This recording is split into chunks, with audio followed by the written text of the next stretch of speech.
Hi friends, ನಾನಿವತ್ತು ಬೆಳಿಗ್ಗೆ ಎದ್ದಿದ್ದೆ. ಊರಲ್ಲಿ ಹಬ್ಬ ಇರೋದ್ರಿಂದ ಊರಿಗೆ ಹೋಗೋಣ ಅಂದ್ಕೊಂಡು ನಾನು ಬಂದಿದ್ದೆ ರಾಮನಗರ ಬಸ್ ಸ್ಟ್ಯಾಂಡು.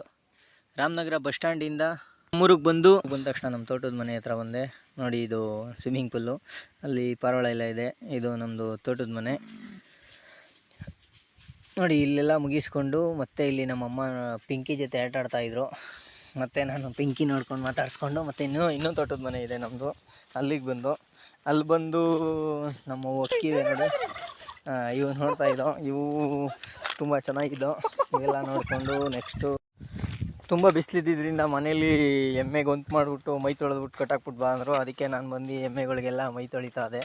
ಮೈ ತೊಳೆಯೋದು ಅಂದರೆ ಉಜ್ಜಿ ಏನಿಲ್ಲ, ಬಿಸಿಲಿಗೆ ಸುಮ್ಮನೆ ಪೈಪಲ್ಲಿ ನೀರು ಇಟ್ಕೊಂಡ್ರೆ ಅವೇ ಸ್ನಾನ ಮಾಡ್ಕೋತವೆ. ಇಲ್ಲಿ ನೋಡಿದ್ರೆ ಹುಳ ಎಲ್ಲ ಹಣ್ಣಾಗ್ಬಿಟ್ಟಿದ್ದೋ. ಅವು ಹುಳ ಹಣ್ಣು ಆಯೋಕ್ಕೆ ಮತ್ತು ಚಂದ್ರಿಕೆಗೆ ಬಿಡೋಕ್ಕೆ ಊರಲ್ಲಿ ಹಬ್ಬ ಇದ್ದಿದ್ದರಿಂದ ಯಾರು ಕೂಲಿ ಆಳುಗಳು ಬರಲಿಲ್ಲ.